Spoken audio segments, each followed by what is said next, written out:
Or don't you want to be more charismatic at work? Charisma. It's that irresistible magnetism some people possess that can influence those around them and lead them towards success in their professional lives. In a workplace setting, charisma is more than just being liked. It's about inspiring others, creating an environment of positivity, and most importantly, it's about leading by example. Being charismatic can significantly enhance your image at work and can often play a critical role in your career progression. You see, charisma is not about being the most outgoing or the loudest in the room. Rather, it's about the way you carry yourself, the way you interact with others, and the positive influence you have on your colleagues. So how can you boost your charisma at work? What are the key behaviors and attitudes that can make you more appealing and influential? Let's dive into the secrets of becoming more charismatic. Firstly, to be charismatic, you must be responsible and helpful. Responsibility isn't merely about completing your tasks on time, it's about owning your actions, acknowledging your mistakes, and learning from them. It's about showing up when it counts and doing what's required without being asked. Responsibility is the backbone of trust and respect, and without it, charisma is simply a facade. Being helpful, on the other hand, is about extending your hand when someone is in need.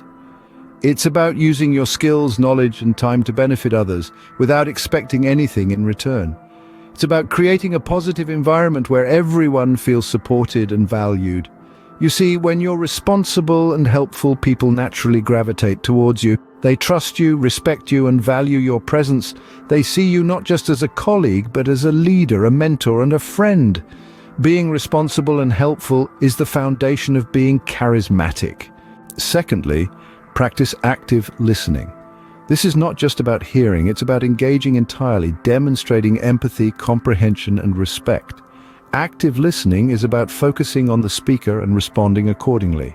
It involves eye contact, nodding, and providing insightful feedback. The principles of active listening revolve around making the speaker feel acknowledged. And why does it matter? Because people reciprocate feelings of value. They'll value your focus, building stronger workplace bonds. This method of conveying respect and establishing connections is easy, yet impactful. Not only does active listening enhance interpersonal relationships, but it also helps you comprehend workplace intricacies better.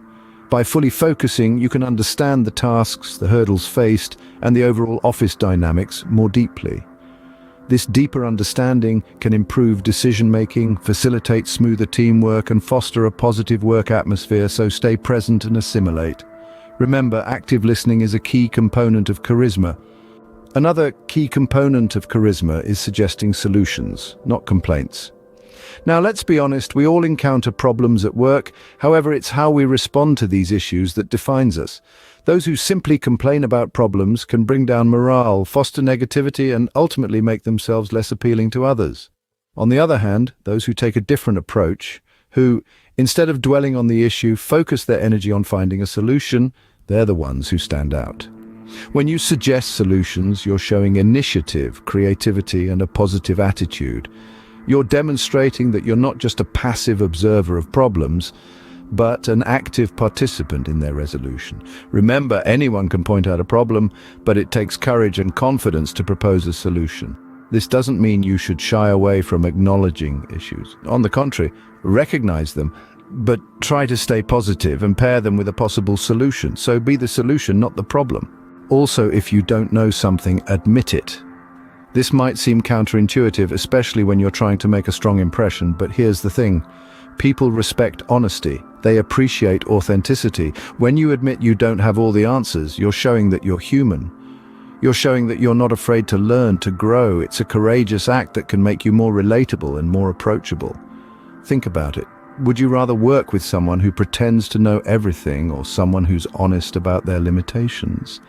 The latter, right? That's because authenticity builds trust. It fosters open communication.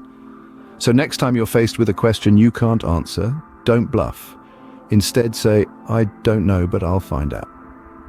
This shows that you're proactive, that you're committed to finding solutions. Remember, no one knows everything, and it's okay to admit it. Next, learn to talk with data, numbers, and benchmarks. This may sound technical, but it's simply about grounding your opinions and ideas in facts. A charismatic person doesn't just make sweeping statements. They back them up with solid evidence. Let's say you're proposing a new project. Instead of saying, "I think this will work," you could say, "According to our research, there's a 70% chance of success." Using data and numbers lends credibility to your words. It shows you've done your homework. It also gives your colleagues a concrete basis to understand and evaluate your proposals. Benchmarks are another way to demonstrate your point. If you're suggesting a new sales strategy, for instance, compare it with the benchmarks of previous strategies.